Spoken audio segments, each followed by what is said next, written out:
Welcome back, guys, to the Dads Against the Narrative podcast, where we talk all things conspiracy theories, as well as understanding that when we start critically thinking, not only do we free ourselves, but we set our children up for freedom as well. And then once you take that genie out of the bottle, you don't ever have to worry about putting them back. And all we want to do is open up more minds to get more guys critically thinking about anything and everything that leaders in power, people in power are doing. And so it's our job as the leaders of our own family to start it in our home and then push it out from there to the community, to the city, to the country, to the world. So welcome again. Today we have a very special guest, Kyle Carnohan. We're glad to have you on as well. Obviously, we always have my co-host, Jack Nofel.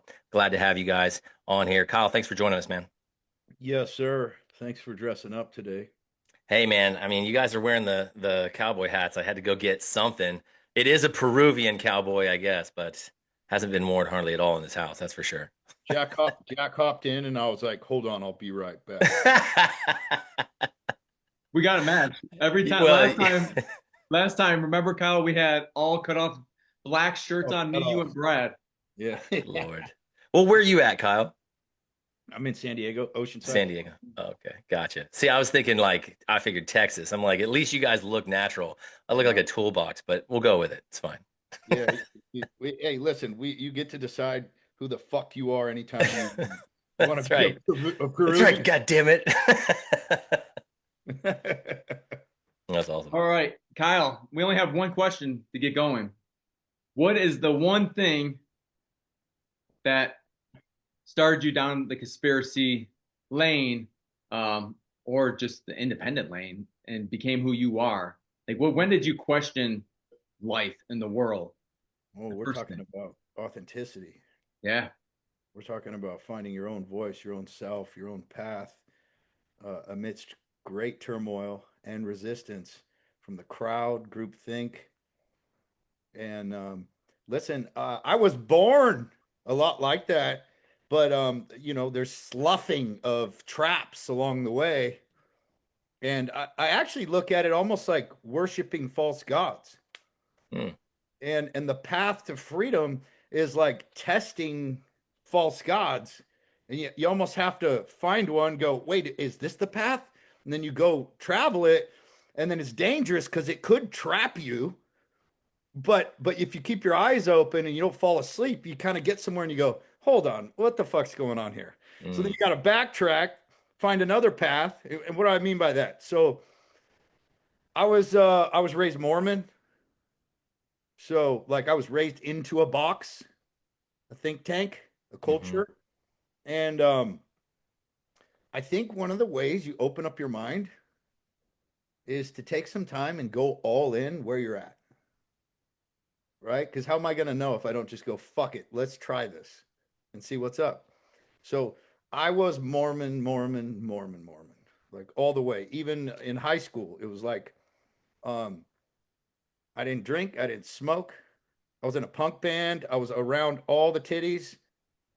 Just didn't even, I'd go to parties where there's naked chicks around and everybody's doing drugs and shit. And I would not even look at the chicks. And then I would just make sure my buddies were safe, you know?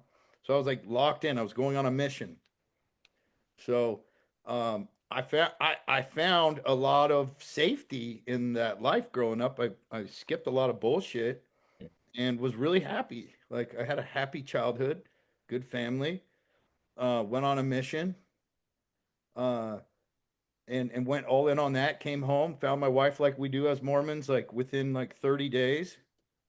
Cause I played it real, dude. Like I didn't even see a vagina till I was married. I didn't even know what it looked like, dude. I didn't know the difference between a vagina and a belly button.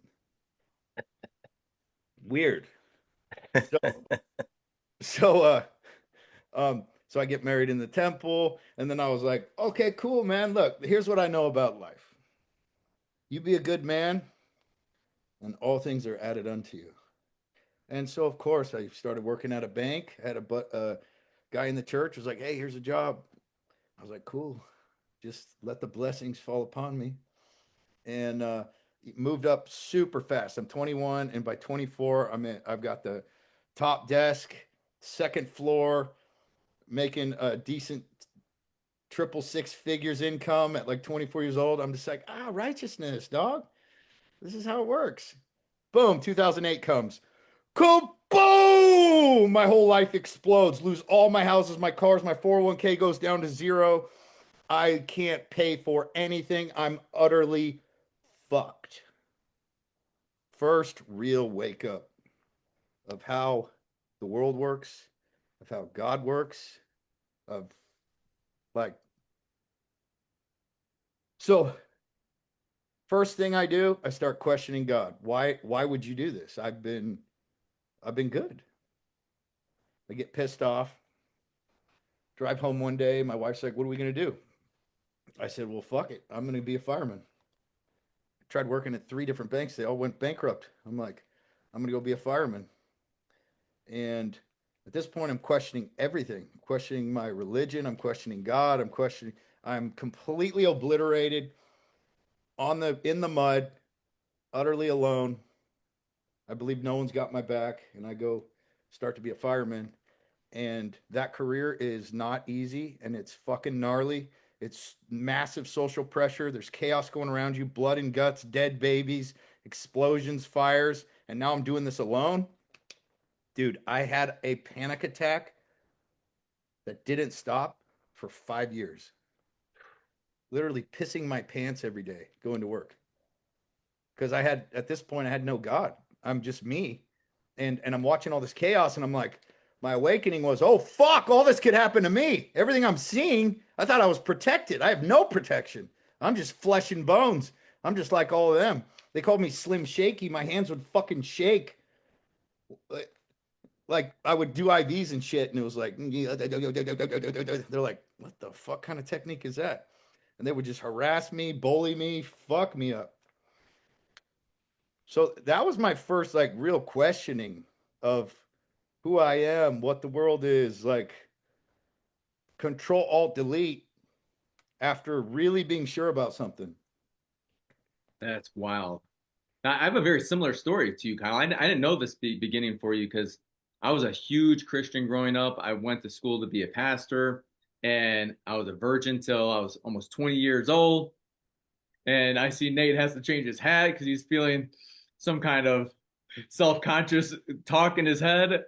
But anyways, same thing. For me, it was 9/11 because 9/11 happened. I was just like, dude, this shit's crazy. I don't believe any of this. And then, because all the firefighters were coming out and saying, no, man, we were getting explosions from underneath. And then they were just canceled right away. They took them off the air. They took them off of everything. But then something happened. My mom died at 22, 2003. And all my beliefs about God, Jesus, our relationship went right out the window. I mean, right out the window until this last year. You know, it's crazy how far I pushed God away and Jesus, religion, Christianity, all of it. Me too. Not I wasn't open to anything. Yeah, 2 middle fingers in the air, dude. exactly. And so after that happened for me, it was very similar. I was like, God, even when my mom was dying, I sat there in hospice praying with her. I asked everyone to leave. No one else was a Christian. I asked my sisters to leave, everyone. And I prayed with her, and the Holy Spirit came through me while I was holding my mom's hands. And I felt God or Jesus's presence come through. The Holy Spirit, I'm telling you, I've had it twice happen. And this was the first time. And he said, your mom's safe. I've got her now. And she died about an hour later. And then I said, I blamed him. I blamed him right away. I started drinking. I wasn't much of a drinker or a partier. At that same time, when I went to go to parties in high school, same thing. I was the one who was sober. I was the one who didn't do shit.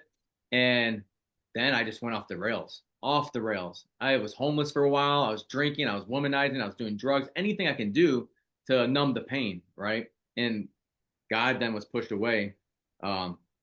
So that story, I didn't realize you had such a similar thing. I never even put it into perspective that that's actually an eye-opening experience of like, hey, questioning the narrative of everything, because to me, that was just like trauma, right? And I'm like, but now when you said it that way, I was just like, damn, I did. I questioned everything. And when you're questioning it, I'm pushing God away. And now I'm like, I went the whole other side, right? I'm like, oh, no, no, no, that's totally wrong. This is right.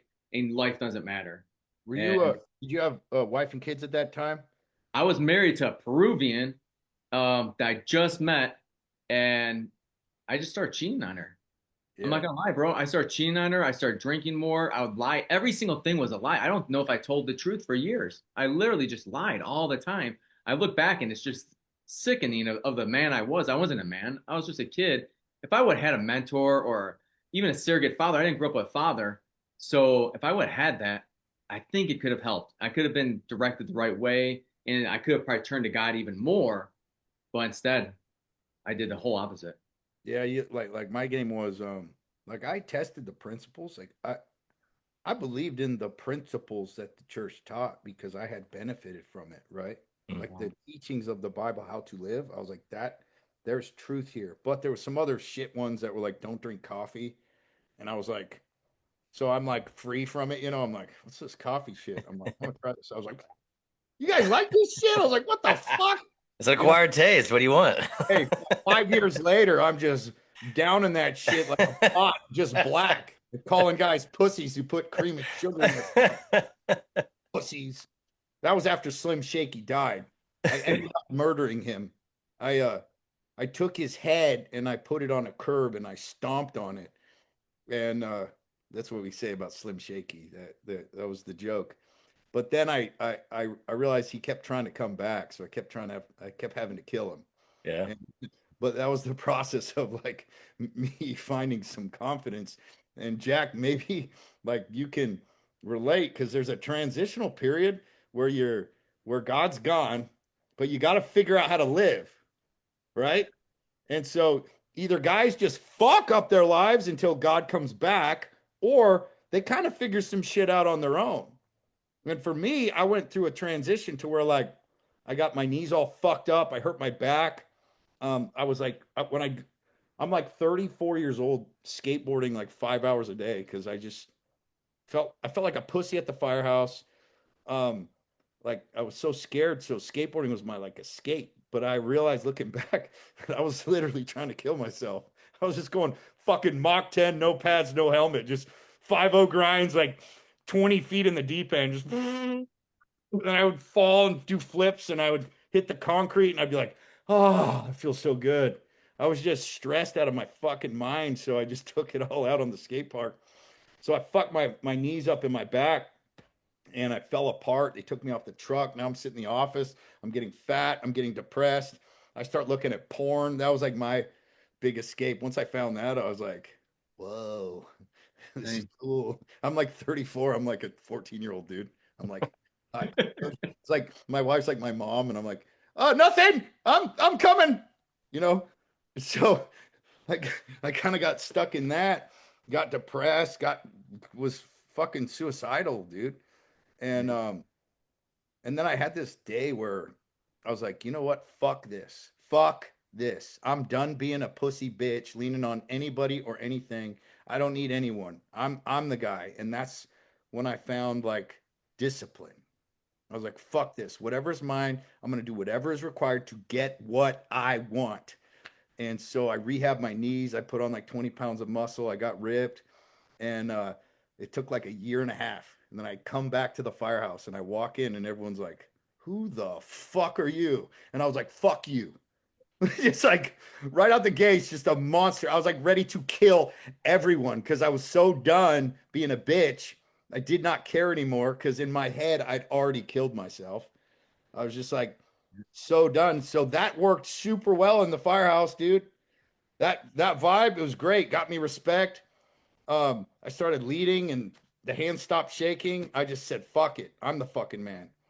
And that worked for a while until my wife was like, hey, this new version of you, I'm glad you're like all confident and shit, but I'm going to leave you. I'm just like, the, what the fuck now? So the pussy ass bitch, people pleaser didn't work. This fucking guy that I thought was the powerful man, that doesn't work.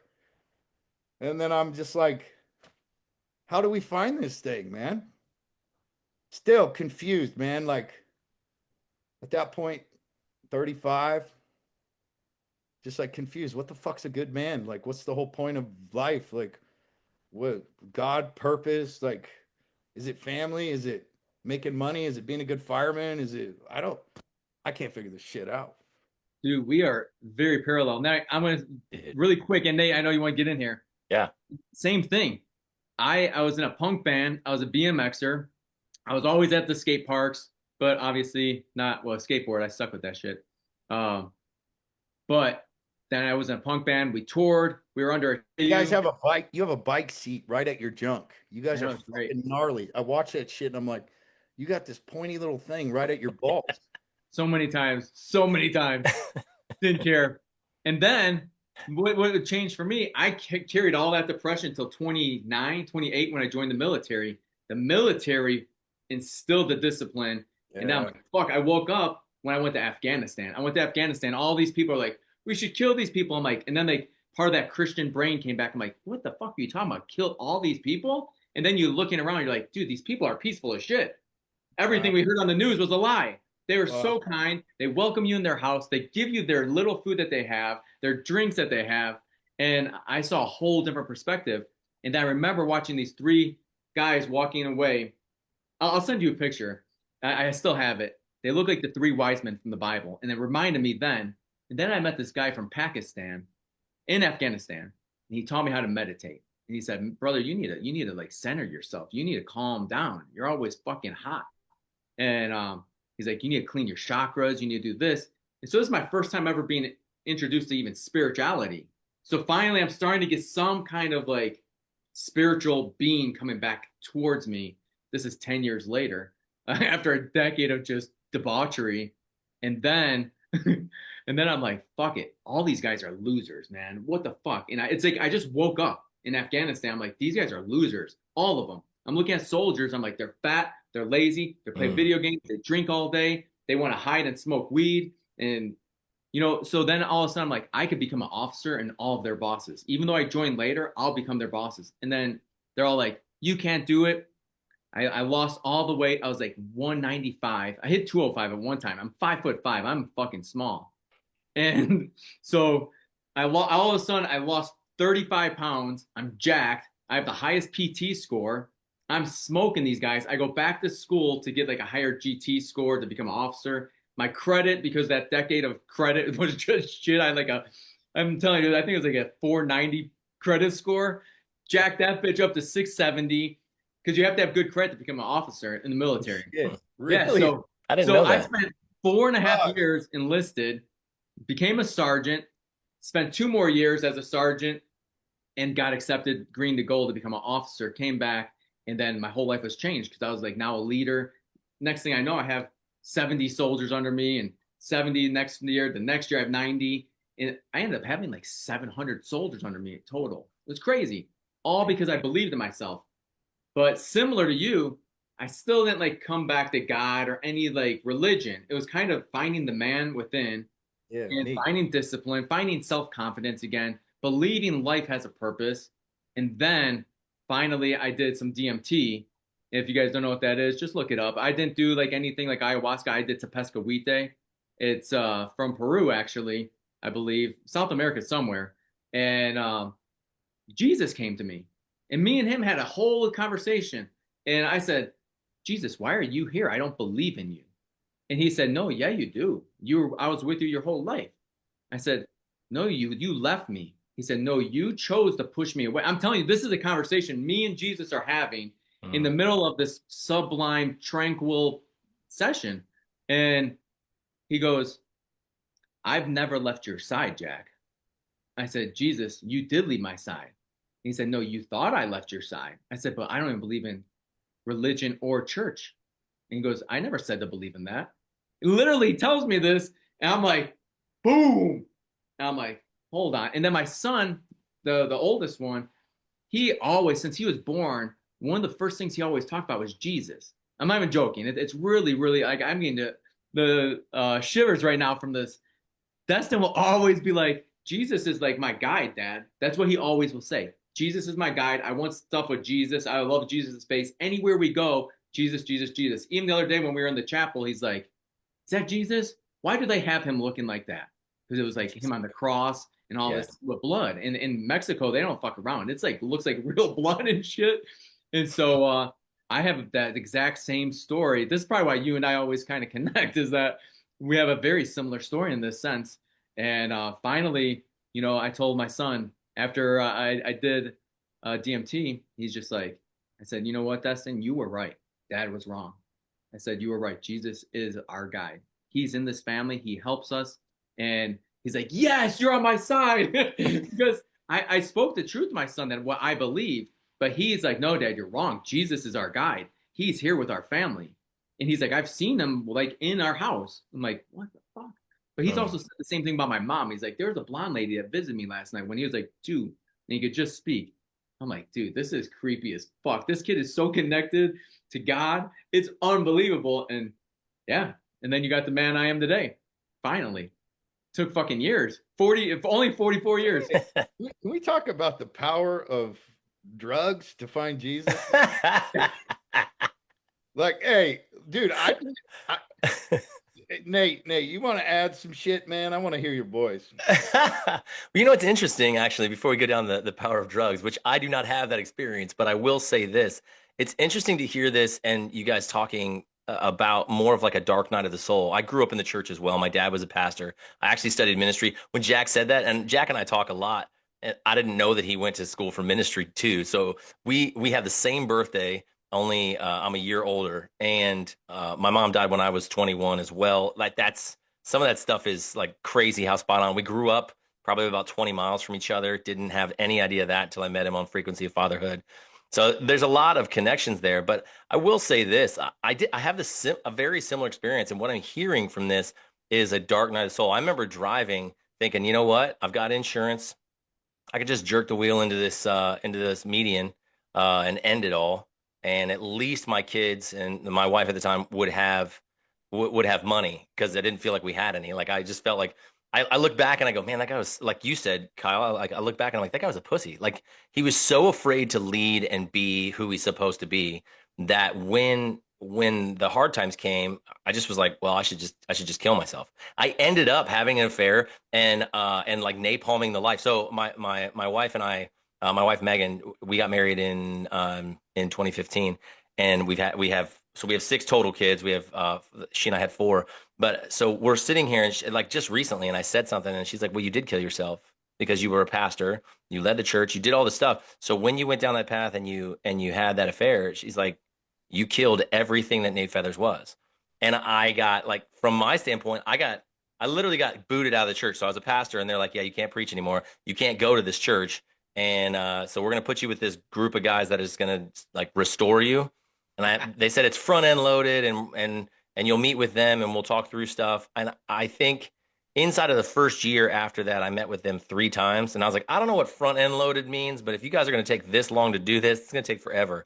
And I met God just outside of the church. I say it all the time. Like if I go to church, which we do, when I go, I feel like a lion who's been let out of the cage, lived in the wilderness, and then like they're leading you, and I'm walking back towards that cage. Every time we walk into church, I feel all the walls come up. Like I don't trust any of these motherfuckers, and I know the people in there are really nice, but at the same time, like there's just a very little trust. And just this past weekend, I mean, I'm there with my 2 sons went to like kids church, and my daughter didn't want to go, so she was with me. And that's the same day that guy drove into that LDS church and lit it on fire after shooting it up and stuff. And I'm literally this is how I live. Like when we're in the church, I sit in the back because I'm like I need to be able to see the exits. I need to see like I'm watching all that stuff. And when then I found out that happened, I'm like, this is all I do is just basically sit here and look who could help me handle people if something went down. And the truth is, there's like 4 guys in the church that I was like, that guy could, that guy could. Most of them look like they shouldn't be there in the sense that they look so out of place that they're just like, I don't know what I'm doing here. And I'm like, yeah, you're good. I mean, I know what you'll be useful for if anything goes down, right? I'm like, that guy could kill somebody. But for the most part, I'm looking at like people on stage, the leadership. I'm like, what have we done to men? Like, I think I said it. I said it to somebody. It's like we've filed the teeth and we've clipped the claws of the Line of Judah, and I met him outside of the cage. So I'm like, that's a wild, scary animal when you really get to meet like Jesus. It's fucking scary in my opinion. And so it's interesting to hear all of our stories where we live this life or was doing what I was supposed to do, and then the darkness comes into our life in some way, shape, or form, and it makes you just question every fucking thing you've ever learned. It's insane to hear all of that in 3 different lives on this podcast. That's crazy, man. Well, I love it, and I feel like it makes total sense that that's something you got to go down through. yeah, and it also, you can look back at your life like a damn Bible story of where God intervenes and Mm, pulls you into the darkness to show you something, yeah, right? So I knew if you look back, there was always a voice, yeah, even when we didn't believe. You remember mm-hmm, that, Jack? There was always something talking to you, but we just were confused and we thought conscience, soul, thoughts, whatever, but there was always this thing talking to us. mm-hmm, And we didn't know what to name it. And when you start meditating, you start going like, okay, there's something in there. Then you start going like, the crossover from like, I don't know, to God is like the universe. And you yeah, start like putting your toe in. You're like, the universe, the universe. I started saying the universe, the universe. And then there was this transition from go to universe to God, which was like jumping off a cliff, dude. Because I felt like I was going backwards. But similar to Jack, I had this realization. I was like, there's no rules, man. There's no box. What makes me think that I can understand the essence of God to any degree whatsoever, other than what he would let me see? And even what I can see, I know nothing, right, absolutely nothing. And everything that I know is speculation and eh, beyond what I feel, right? It's just yeah, feel and thoughts. So even when I talk to people who see things different, like I want to know everything that you see and feel and what you've learned to bring it into my world and look at it and taste it. And even now, like I'm full Jesus freak. I'm fully committed. Heart torn out of my chest, handed over. Don't yeah, care. I will die for this shit. But at the same time, if I'm talking to an atheist, I'm letting down my guard, opening my mind and my heart because the truth is the truth. And if the truth is the truth, then the truth will stand. So I can mm-hmm, have an open conversation about philosophy and life and questions. I think doubt is the best thing you can bring in to your spiritual life because you look in the church and everyone's like, you're like, hey, I was reading the Bible and I'm a little fucked up about like the Old Testament, like entire villages getting murdered and people's seems like genocide, right? And then someone's like, you just gotta have faith, brother. Just trust. It's like, no, we gotta bring these questions to God in prayer and to your brothers and go, hey, this is fucking me up. And have conversations with God, like, hey, what the fuck is this? This doesn't make sense to me. Like, I'm pissed. I'm reading this. You want me to read this? You're telling me this is your word, but this is bullshit. mm-hmm, You know what comes to me with that? Wisdom and understanding. Because God wants truth from you, how you actually see, how you actually feel, but it's considered like heresy if you question anything, which gets us trapped and then controlled. And then what? Then shame because we don't do it the way that the group does it. So then you get put in a special little group because you're a sinner. Hold on, let's open the Bible and look at Jesus, how Jesus looked at that. That's not in the word. What are we talking about here? So the freedom to just learn from the source, to, that was glorious. To be like, wait, I can do this with no boundaries, no box. I can control alt delete, start over and just pretend I know nothing and just stay in that place. dude, I fucking love Bro, that. I love Yeah. that.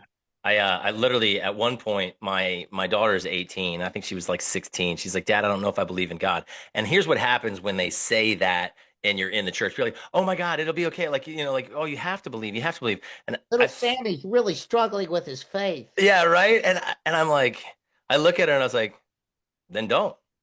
And she goes, well, wait, what do you mean? And I just was like, everyone else in your life is going to tell you that you have to believe this. Why?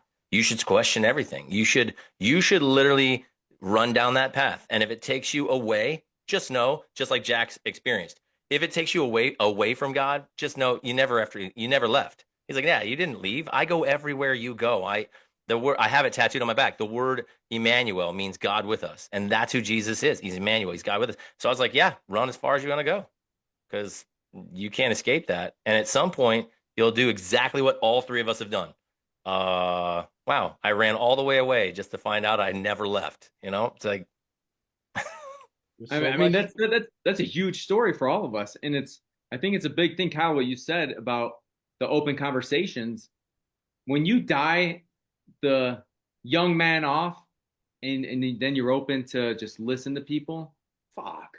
I mean, it's just I don't care who you are, liberal, conservative, all these stupid titles. That does not matter to me. Tell me your truth, and then let's debate your truth. Let's have actually a real conversation like the old days and see what we get to because usually it does lead back to one Well, route only. only problem with a lot of liberals that I've talked to is they close off Yeah. and and listen, I probably have a lot more beliefs on the right that align, it appears, Same. Sure. right? But I've also seen guys on the right that I'm seeing conversations. I'm like, you're an emotional mess that is open to nothing. So like for me to get offended by someone else's opinion is the gayest shit. It just makes me go, oh God, just cut your balls off. You know, immediately you go to like, first it's an attack. This is what you are. Yeah, hate. Rah, shit, rah, rah. And it's like, whoa, hey, we were having a conversation, you psychopath. You just got backed into a corner and that's where you go. And then what's next? Uh, Now I'm a victim. So I go, Hmm. that doesn't work. Okay, now I'm a victim. And then if that doesn't work, then I just start twisting words around. And you're just like, dude, we were sitting in logic and now you're a fucking emotional mess. You're like my wife when she blows up and and, and she's just mad because like she broke a fingernail and the kitchen's dirty and now the whole world's falling apart, you know? It's Yeah, I do know. I do know. That's the same for my wife when she stubs her toe. yeah, which is fine. My wife does that, dude. I'm fine with that. That's called women. Same. She freaks the fuck out. I just go, hey babe, what can I do for you? Like you seem to be a little upset. What can I do? Well, that's that the fucking this. I'm just like, yeah, I get it. Tell me more. Get that shit out. You're beautiful when you're mad. Get it out. But when you're talking to another man and he starts acting like your wife when she's on her period, you're like, I can't have a discussion with you. What are you doing? Do you see yourself? Can we hold a mirror to you? This is embarrassing. Love that. I'm kind of afraid that they can't even see the mirror. You know what I mean? If you held a mirror up, they can't. Many people, and this may be both sides. I do see it. I'm with you, Kyle. I do see it more on the more leftist side of it.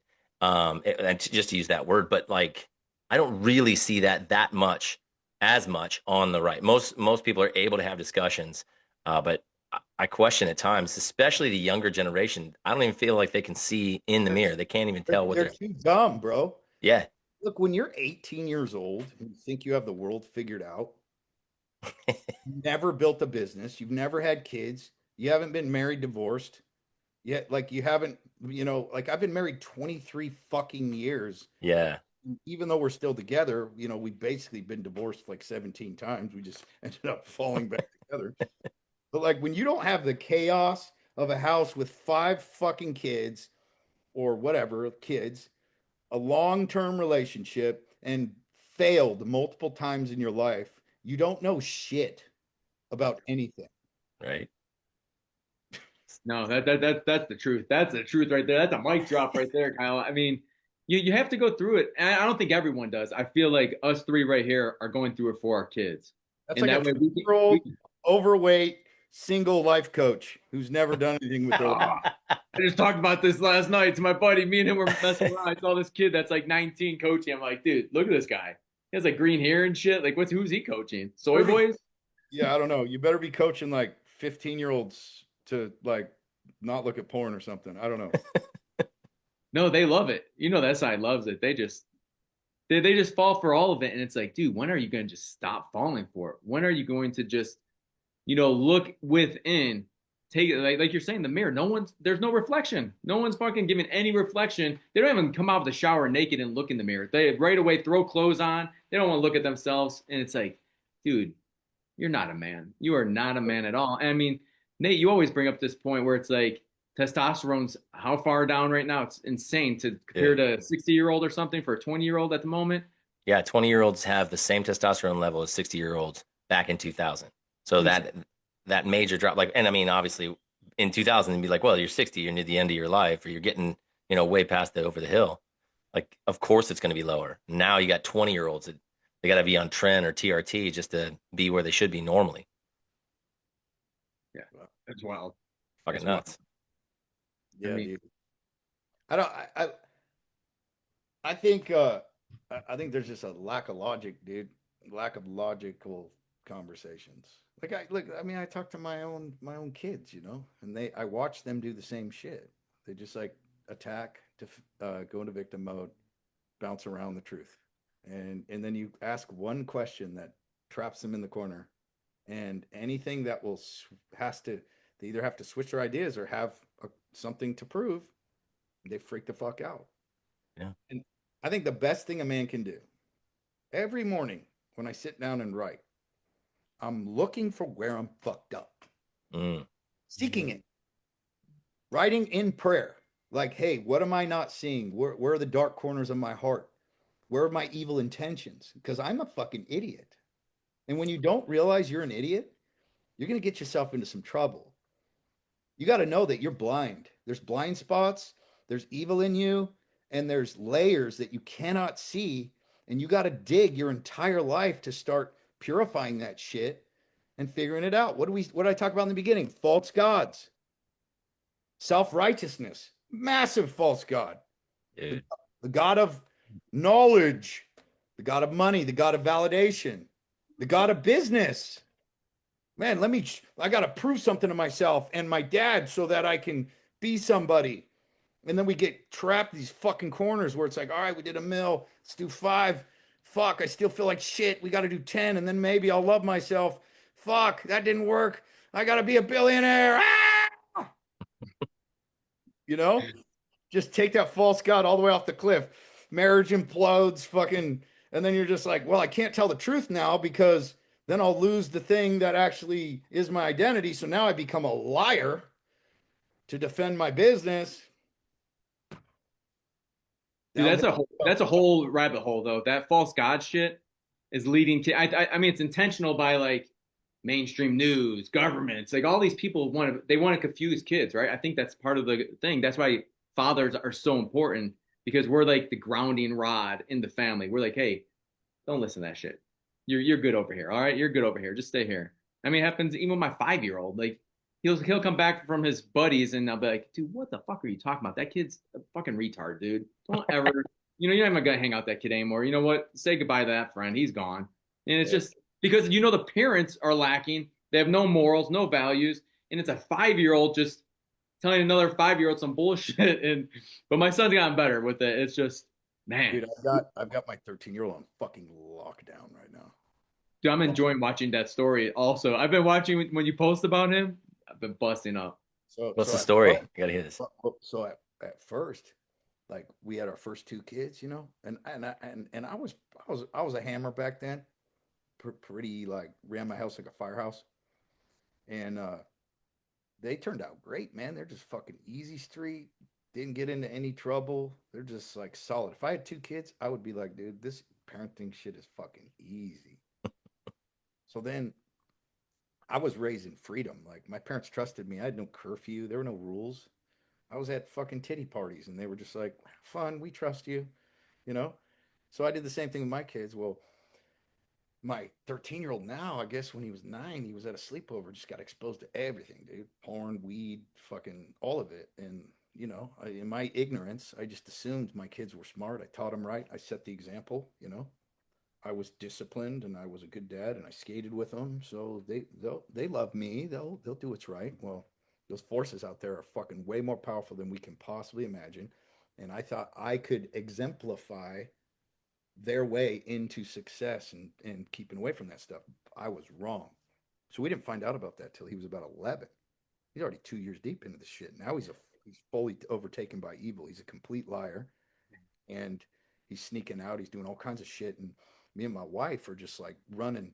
We're running Superhuman Fathers. Like, dude, I have 50 guys coming in a month, dude. So I've got myself pegged now in this business where I can't give him what he needs. And I'm like, oh fuck, dude, Superhuman Fathers dropped the ball on his own fucking son. So I ended up putting him in my pocket for like 6 months. He would just be in my office with me all day. And we thought we got him out of it. Once we free him, right back into that shit. And then we tried to reel it in. Problem over and over again. Now we're 4 years later, and just recently, a month ago, find out he's been lying to us for the entire month, faking his drug tests, the whole shit. So here's what I found though, as going through this. Initially, it's really hard on you as a father. You beat yourself up. You fucking take it so personally. You get all upset, like it has something to do with you. But just like anything, you when you work with it for long enough, you're able to detach yourself from it and realize, like, all right, this is what it is. So what's the plan? And I'm literally not going to let it bother me anymore. Once we get to that point, now I'm actually in control. So I have to calm my fatherly nerves and do this logically and then tactfully with love, but with a tight grip. Mm. So I'm like, listen, boy, I love you, but you're a fucking liar. We've talked about this many times. Where does lying get to you? What does lying get you? Not good. People don't trust you. You're a fake. It'll do terrible in business because once you screw someone over, then they're never going to trust you. And I'm like, but yet we continue to do it. Why is that? Because I want to, I just, it's hard in the moment. I just make the wrong decision. I'm like, okay, cool. So what do you think we should do?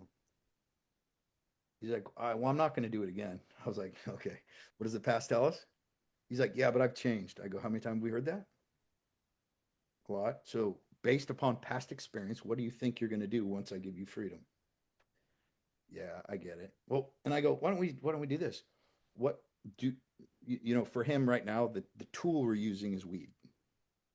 Whether he smokes weed or not, that's not the issue. It's integrity and honesty, right? Mm. But weed's really good because that's what he's lied about. So we get to use that as an indicator of his honesty. It's perfect. I've had this conversation with him too. Almost to the point where I'm like, dude, if you're just gonna smoke weed, why lie? Just tell me. Maybe I'll smoke it with you. And he goes, I shouldn't. It's not good for my brain. I don't want to do it. I'm like, okay, we're on the same page. Good. So you got three choices. I can send you to military school. You can move out, get a job, and just live on your own at 13, run away. Or you can go my plan. You're gonna have to trust me. He goes, can I think about it? I go, sure. Goes, takes the dog for a walk, comes back. He's like, all right, I'm on your plan. Okay, cool. I go, here's my plan. I hold you fucking underwater until you're 18 or until you become an honest man. Period. He's like, okay. Now, within that has been battle after battle after battle, like daily meltdowns where he's like, you're the worst dad ever. You don't love me. How could you do this to me? How do you expect me to be good if you don't let me free? And it's this demon in him that is trying to manipulate his way out. And it's just like, nope, we committed. 18, you're free to fuck up your own life. But until then, you're mine, boy. And you can keep fucking up. That's fine. It'll just be till you're 18. It's totally up to you. Or you can start to develop a real relationship with your parents who love you and are the only people in this world that would die for you. So totally up to you. So that's where we're at. He's got his first real clean drug test last week. We're coming up to another one on Saturday to see if we get two. Then he'll ask me things like, so how many drug tests do I need to get free? I go, that's the wrong question. Mm. The right question is, how am I going to show my father that I can have a patient attitude that proves real change? Because every time you flip out, it tells me you're not penitent. You're actually not sorry.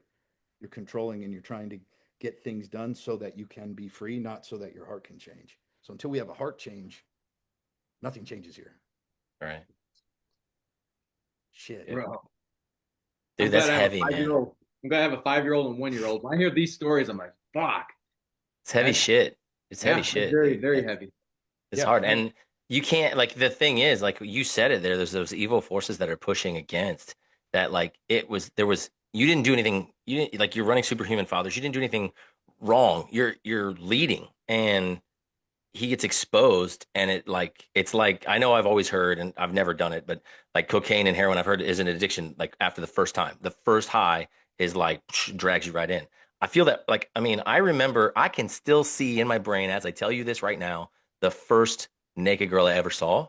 I can still see it on the screen, like all of that stuff from way back when I was sixth grade, so I was 11, right? And so and I used to work with anti-trafficking groups, and they're like when you talk about porn or anything like that, they're like anytime you think you should talk to your children about sex or anything like that, you should bump it back 2 years, like bump it forward 2 years, really. So if you think you should talk to your kids at 9, you should be talking about it at 7. And that's insane to me. And like I was 11, so 11, so I had to bump it back to 9. It was the same thing with my oldest.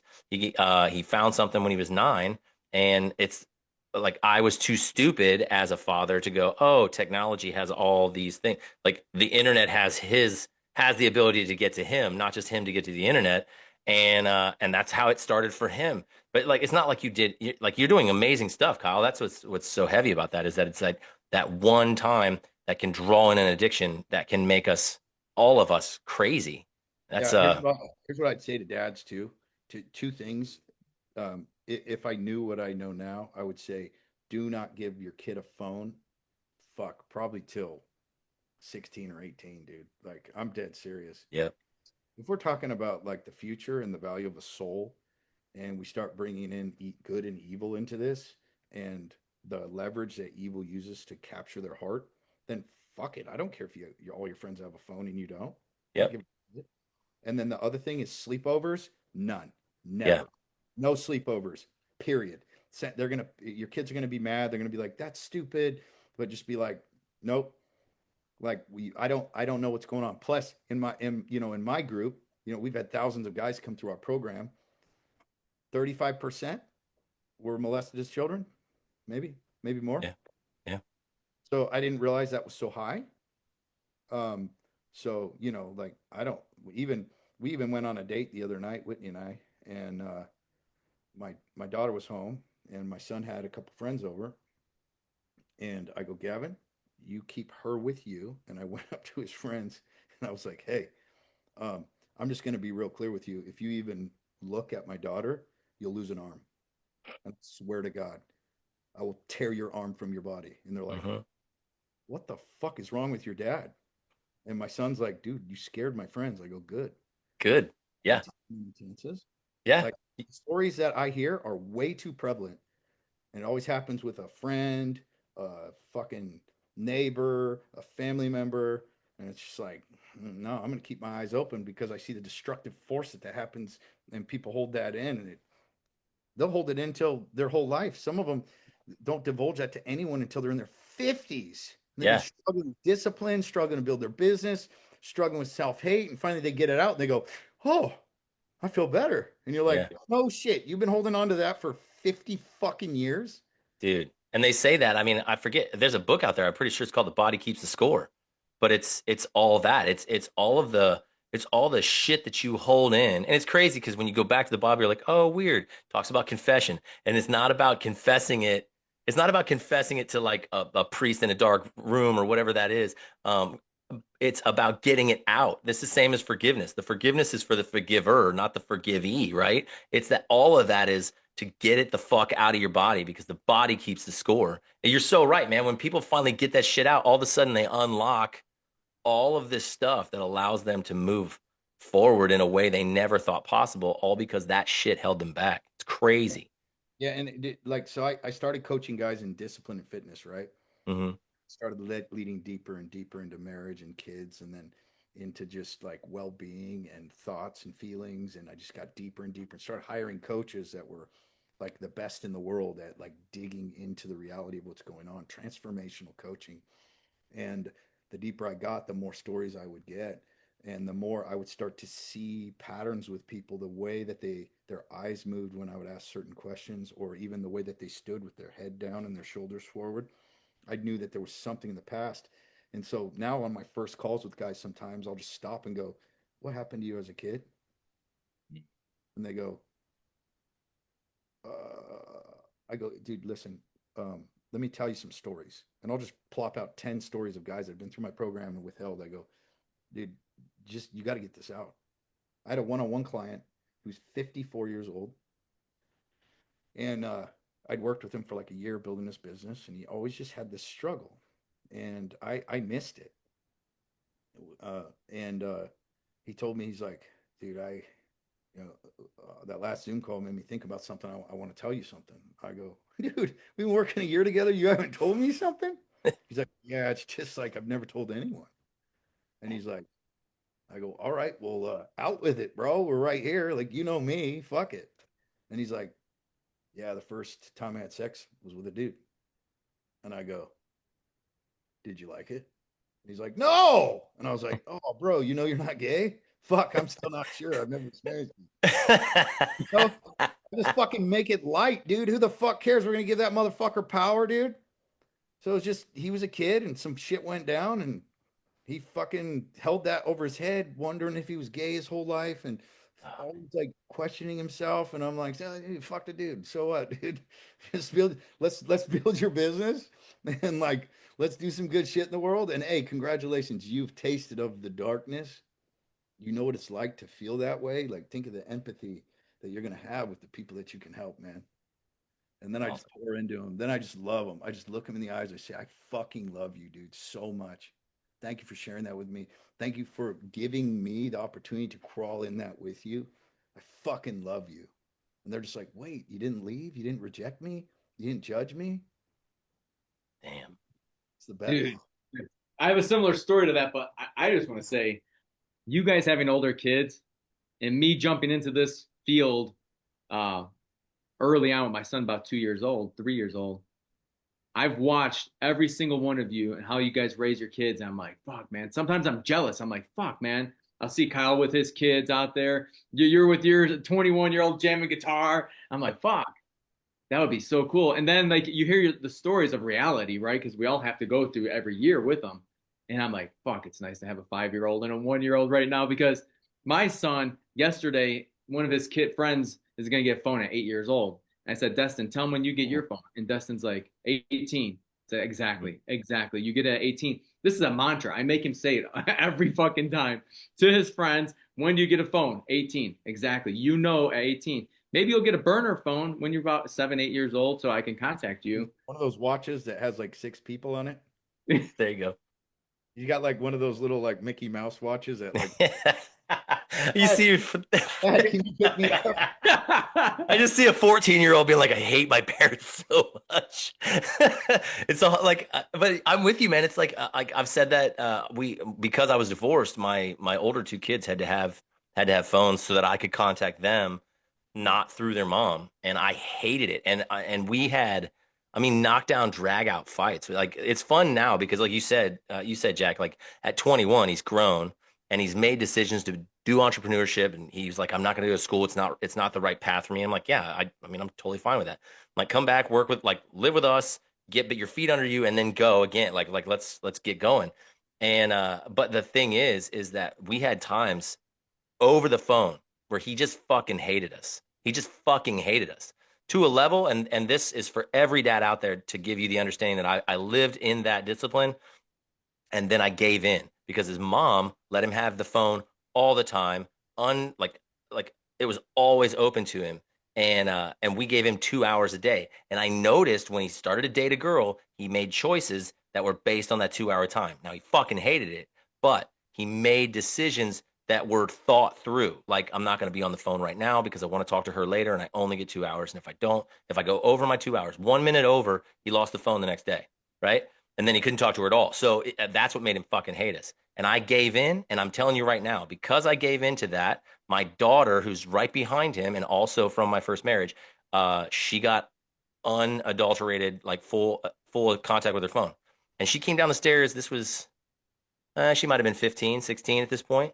She came down the stairs and she's like, I just feel disconnected from the world. And I don't like, and all she would do, and I was like, well, of course you do. All you do is go up to your room and sit on TikTok and watch other people live in 7-second increments. I'm like, well, of course you feel horrible and like you're not making it and like you're disconnected from us.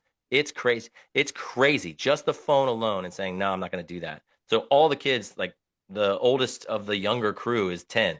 I'm like, dude, you got 6 years tops, and that's only when you get in a car and go somewhere that I don't know where you're going and I can keep track of you. That's the only reason you're going to have that phone, and that phone will stay. It'll be like Like you guys are old enough. We had like the corded phone in the kitchen. Yeah, man. That's where that phone will live in the kitchen unless you go somewhere, and that'll be it. You know, it's that kind of thing. Yeah, man. I, Bro, that's wild. It just shows you how many Kyle, you took us on a path I was not expecting to go. And I'm just listening to you two like, fuck, I don't want that. I don't want those stories. I don't want my kids to say I hate you. But I've already heard my son say some shit, and I'm like, you're 5 years old. How do you fucking even know this? So I know it's like inevitable that our kids at sometimes are gonna fucking hate us. Yeah. But I want to make that as soft as I can because I don't want to fucking lose them. It's also why I homeschool. Me and Nate talk about this shit all the time about homeschooling. You guys know I'm like the biggest advocate for fucking homeschooling, and there was no option. I had a kid that my first kid was at 38 years old, and I was like, no, I'm going to control this situation because I was fucking out of control. And I think that's probably what happened is that like when my wife's like, hey, if we have kids, how do you want to school them? I'm like, I want to be in control. I want to homeschool them. And it wasn't until baby two, which you are right, Kyle. I like having two kids. It's fucking easy. And then I listen to people with one kid. I'm like, dude, shut the fuck up. That's not like that's like having a dog. You might as well not even be a parent yet. like having a dog. And then, yeah, literally, I was just like, no, we're homeschooling. She's like, fuck yeah, that's what I wanted. And my wife quit her job. She was a BCBA, a behavior analysis for children with autism, making 80 grand at 23 years old. And I'm like, you need to quit. I'm not leaving the military until obviously I didn't take the COVID vaccine. And the military said, here, early retirement, right? And so, baby two, though, was like, all right, how can I control this more?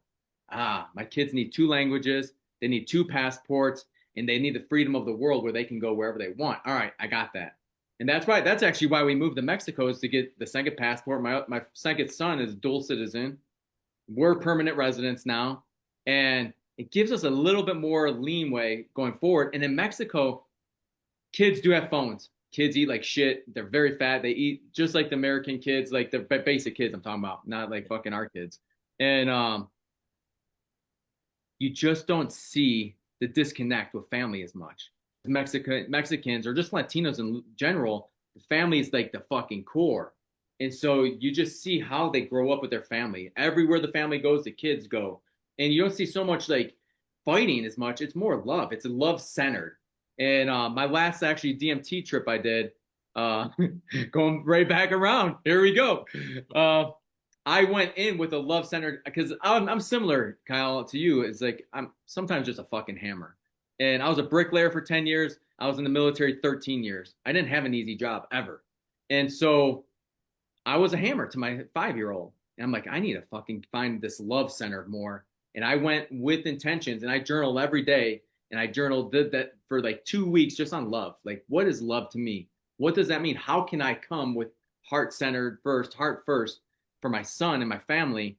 And I'll tell you what, it was just a powerful trip. I came out of there. I was like, I just felt calm. I just felt like, thank you, Jesus. Because Jesus came back and he was just like, hey, how you doing? I'm like, I'm doing all right. But how come my heart feels like blocked? Where is this? And it just opened up. And I feel like I'm more level headed. I'm not so much of a hammer anymore. I don't yell at him. I'm stern. I try not to yell. And it's like literally when I watch you guys with all your kids, and I'm just like, dude, how can I take all of their lessons right now? And then that's why I'm always thinking in my head. That's why it blows my mind when I watch these fat fucks with kids and they let them eat anything, drink soda, have a phone at fucking 6 years old. I'm like, dude, what the fuck? Do you not have a relationship with your kids? Are you not watching any fathers on social media? And then half the time I'll be like, because I'll bring up your name a lot because I feel like everyone should know superhuman fathers. And like, who the fuck's Kyle Carnohan? Like, No, you just don't a know who I am. giant fucking dork, dude. Don't worry about him. 83,000 followers. My reel today got 700 views. It's crazy. It's just fucking wild that people don't want to really like influence their kids. Well, I'm like, here's what I'm seeing with my son dealing with him, right? So I went through a phase of like, dude, where did I fuck this up? Mm. And there were those lessons that I learned for sure. But in the moment of calm, when it's just me and him and he's not elevated, he trusts me. Mhm. and he wants to be like me. And he sees the fruits of the work that I put in, and he sees how I love my life, and that is a different spirit than the fucktards that he's around and their families and their parents, and he cannot deny it. So when he's in his little spat, he blows his top, and then I work him through it, calm him down. The other day I had to chase him outside. He was laying on the concrete outside, so I picked him up like a baby and held him against the wall. I just held him, and he's like, "You're weird. Get off me. You're weird." And I was like, "I am weird. I'm weirdly in love with you. You are the most important thing in my life." Think about that. You have a dad who just loves you so much, and he's just kind of like softening. And then, I'll keep asking him, like, "Am I trying to hurt you or help you?" And he won't answer. And then it'll finally come out, "Help me." And I'm like, "There you are. There's my boy. Welcome home. How was that trip? That was crazy, huh? We went a little wacko there for a minute." He's like, "Yeah, it gets hard sometimes." I'm like, "I know. Come here. I love you. Are we going to do this? Are we going to make this? We're going to get better. We're going to get back on the train." He's like, "Yeah, we're going to do it." And those are the moments where you realize the tension is good, because those are the moments that boy, I'm more bonded to him than any of my other kids. And he also has found God through this process. Whereas my 19-year-old, who's a good kid, he's like, "I don't know about this God stuff." But my 13-year-old, who's been through hell, he's like, "God is real, Yeah. and I need Jesus." And Dude, I'm you like, just pulled my heartstrings. Holy shit. Yeah, dude. Again, it's again, it's we just all three of us talked about this darkness that we walk through, and I got to be real, man.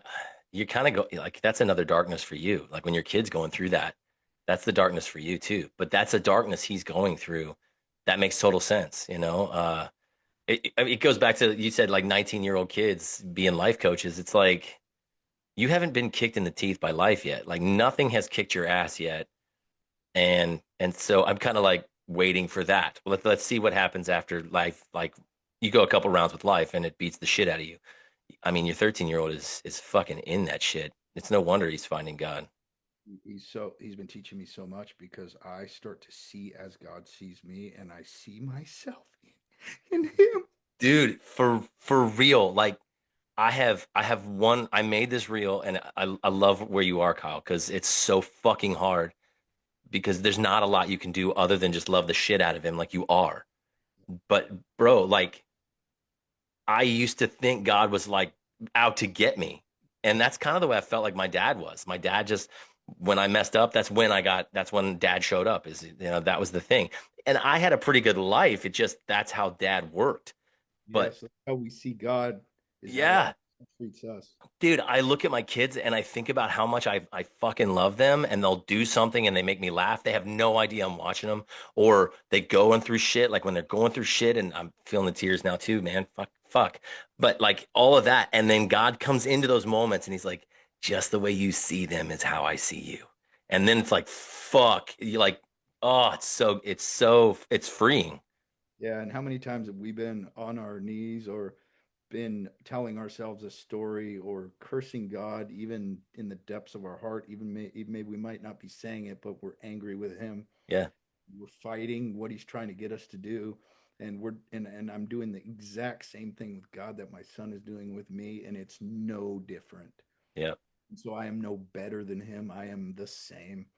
And I can go crawl in the mud with him, and I can tell him, "Hey, just 6 months ago, I was in my office upstairs screaming, shaking my fist at God, because my business was dropping significantly.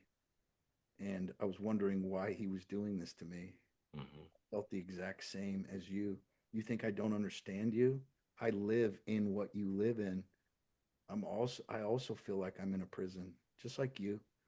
And the thing is, the madness that you feel, it never goes away until you surrender to it. And in surrender is the only place you'll ever find peace. And so for you, my boy, you have to surrender to the process of becoming an honest man, just as I have to surrender to the things that are hard for me, that I have a hard time accepting with my path. It's no different. And as soon as I surrendered myself, I just went through a massive financial failure, almost went bankrupt, close. And in that was happening while my son was going through this. We're going through our same thing. So Yeah. I'm cursing God, fighting what he wants me to do. He had me bring the Bible into my group. 75% of them kicked loose. He wants me to lean into Jesus and actually turn this into a ministry. And every time I talk about Jesus, I make less money.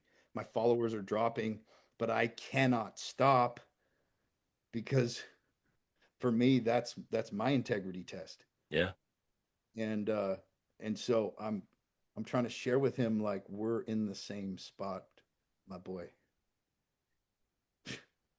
Dude, that's massive. I'm just witnessing what you guys are going through. It's I checked out. You know, it's a huge difference. I feel what you're saying, but I think that's the reason I left. I left it all, Kyle. Nate, you already know. I Mhm. left it all. I couldn't do it. I didn't want to raise my kids in it. I didn't want to fight it. I don't want to fight God. I don't want to fight myself. I have a great wife. I have a great family. It's everything I thought I earned and deserved. I fucking got it. I look at it. And so every day I wake up. First thing I do is I thank God. Thank you. Thank you for this life. Thank you for these beautiful kids that are healthy. Thank you for letting me be grounded. It's like one of my mantras now is just thank you for making me a grounded man. I'm not fucking up here floating away anymore. I'm solid. I'm solid as a fucking rock, and you're letting me be a leader. How fucking cool is that? That you brought me through this turmoil, through the fucking purgatory multiple times. Not once. It was like they were fucking just drowning me over and over. And then finally I came out and I'm like, no, I'm never gonna be mad at you again. And I try not to, Kyle. I swear to you, but I don't have teenagers. I don't have kids that are trying to fight back. They're young, so I can control it still.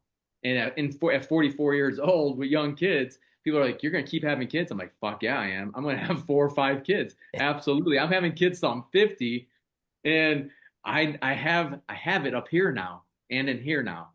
I can lead them the right way, and that's what I feel. And that's probably why God didn't let me have kids early. And I slept around. I mean, so much. I don't know how I fucking came out alive. I don't know. I really don't know. But God wants me to have more kids. He wants me to be the leader, and I can't be mad at him because when those kids wake up, even if they wake up at 1 in the morning, I have to get up. I'm like, fuck, man, this sucks. My sleep's gonna be ruined. I wake up at 4:30 to work out. Fuck it. You know what?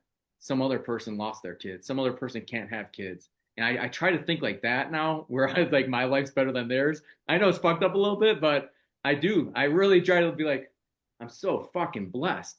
Am I a millionaire? No, not like my buddy over here who's in the cartel, but he'll probably watch this too. I'm always fucking with him. But I was. I was a millionaire. And days are the same. yeah. Days are the same broke. Days are the same in the mansion as they are in the track home.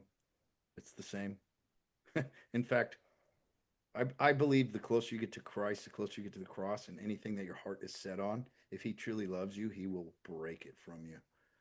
Mm. And I didn't realize God was giving me exactly what I wanted, which was to be closer to Him and to see Him and to learn how to chase my own insignificance, Mm-hmm. which has been like the lesson over the last, slowly over the last year, was like to find this place where I do not have to be anything, do anything, prove anything, that I will, whatever I earn or get that my ego would want to eat, I take it and I hand it to him. And if he gives me a morsel so I don't starve to death, I'll consider myself lucky. And in that place, I've never had so much peace in my life dealing with all the stress that I have and hundreds of clients and multiple businesses and the 5 kids.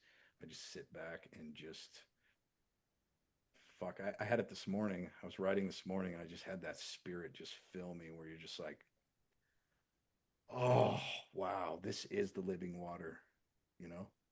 Then you're just slurping it up and it just quenches all your thirst. And then my wife comes down, it's 5 a.m., dude. My wife comes down in a little white nightie, naked underneath, and just ravages me. And I was just like, what the? Well, this is amazing. I was like, this is the lowest revenue month I've ever had in the last 3 years.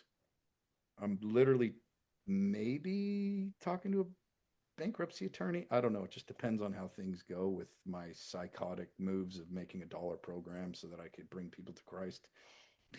I just started a program. It's $1. It's called the Undeniable Disciple, and I've spent all my time this entire month pushing this dollar program. I made $34. Now we have reoccurring revenue, right? Like it's a Yeah. business. I got to make 40 grand a month to crack the nut. We got like 24,000 in reoccurring now. So like I have a couple other couples that came in, they make the difference, but it's tight, you know? But stupidest thing I could possibly do is build a dollar program focused on Jesus right now. Stupidest. But when God speaks, you act and you trust. That's Christianity. Like that's how he works. He's always worked that way. Read the Bible. It's like you're supposed to go north. He's like, go south. You're like, yeah, but we're supposed to go there. And he's like, nope, go the other way. And you're like, that doesn't make any sense. He's like, do it anyway. That's awesome. You're right. Every single person. It's, Yeah. I think of Gideon because he was having to fight. God's like, yeah, that's too many people. Yeah, that's too Yeah. many people. And then he's like, Yeah. all right, take him down the river, let him drink. And anyone who laps it up like a dog, get rid of them. He gets down to like 300 guys and he's like, seriously, God, are you insane? God's like, yeah, I'm a little insane. And they win. And it's like, but it was this so like, if you were a military guy, you're like, we need a military force. And God's like, nah, I think you need 300. You need to have way less than the other guy. It's every single time. That's the way it works. It's Yeah. awesome. Yeah. I don't know, man. That honestly that inspired me huge to at least be able to say to you, I think that's like if that's where you're feeling like you should go, that's the way to go, man. And I'm glad to hear you say, I don't really care. I'm going that way. Go south then. If that's where God's telling you to do the dollar program, fuck it, man. I think that's the way to go. That's awesome and terrifying. So I'm glad you're terrified at the same time. You know, funny You thing, have to be terrified. the funny thing is I'm not anymore. Yeah. Yeah. Mm. It's gone. I have no, my greatest fear was to fail my business. That was my Mm, greatest fear. And I did. And at the mm. bottom of that pit was the lesson of light that's given me the most peace and happiness I've ever had in my life. It's fucking awesome. Yeah. All of that fear was taken from me. Now, part of this was exposure. I hid nothing from the world and I hid nothing from the men that I coach. So Mm, everything I was going through was completely let loose to everyone at all times. yeah. What I was going through, so nothing was hidden ever, which is a huge key to finding the lesson. Because if you are hiding, you cannot hear the voice of God. It's true. Well, It's Kyle, good, I just man. want to say thank you for being here, sharing so much with us. Brother, you are one of the most candid people I've ever met in my life. You, in fact, have made me way more candid. I thought I was. I remember we had a side conversation. You told me, you're like, Jack, just fucking say it, dude. You're going to sound like an asshole. You're going to look like a fucking fool. But when you do it, you're going to start feeling better. And I did it. And I feel so much better. And then my life's just changed. And you're right. The fear just left. It's like there's no fear. And my wife, she's huge on that. She's just like, you got to trust. Just trust. Jump. And we do. And people are like, how the fuck did you move from Cancun to the middle of the country? Why would you do that? Right? We did it for our son. But how'd you do it?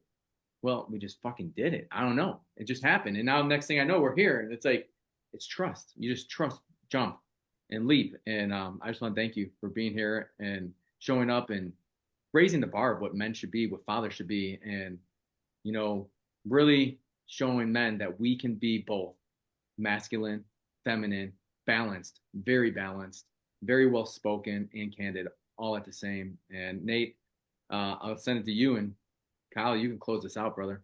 Yeah, Thank you so much. I'm only going to say this because this has been awesome. So thank you very much, Kyle. I don't even know. I honestly don't know if I even follow you I might follow you, but I don't even know. But I will after this, obviously. But like, I'm so glad to have connected to you like this. So thank you for all of that. And the number one thing I kept pulling back from what you were saying, is humility, just being able to be humble. It goes back to the whole concept of dads against the narrative is if we are willing to be humble in how we parent, we're going to be able to look at our own children and say, I'm fuck up all the time. I don't know what I'm doing. I'm just figuring this out. I got to read, got to ask questions. I'm going to fuck it up and I'm going to have to say, I'm sorry. humility in our conversations, being able to say like the humility that we don't see in a lot of people where we say you back them into a corner and then they attack who you are and then they're a victim. If they just had the humility to say, I don't know, maybe that's a good point and change, there's humility in changing what you think. And so I'm grateful for what we've talked about today. It's been awesome. I've had a great time on this one with you guys, but at the same time, that has been the number one thing I keep hearing in my head is the humility, like the humble life is the one that makes you the best man. Yeah, agree. Yeah. Thanks, Kyle. I'm ready to hear what you got to say to just close this thing out, man. Yeah, but the last message is maybe this. Um, it's all about the heart. Everything is about the heart. The the the intents of the heart. The heart is what brings you into the kingdom of God or keeps you out. Sin doesn't, because sin was taken care of. Sin will grasp your heart and get a hold of it, which will change your heart and push you away from God. But if we can open our heart in that humble state, on our knees, internally, not externally, then we can always hear the messages. And if we don't and we harden our hearts, then that's where our marriages start to fall apart, where our kids don't trust us. And so, and on the other hand, why does my son trust me also? Not just because of the heart that's soft and malleable and listening, because I'm a hard, disciplined motherfucker that doesn't relent, and I'll slit your fucking throat. So there's two sides to this that we Yeah. have to become very proficient at. And most men have a heart problem. Guy yesterday, I don't think God hears my prayers. I can't hear his voice. I think I'm just lost. I think he hates me because I keep sinning. He goes, I go, well, have you told him that? He goes, yeah, I repented. I go, how many tears dropped from your face when you were on your knees talking to your father asking for forgiveness? He goes, oh, I don't know how to cry anymore. Heart problem.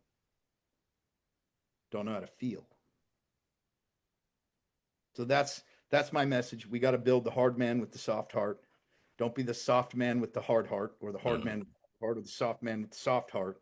You got to be the hard man with the soft heart. That's what we do at Superhuman Fathers. I love that.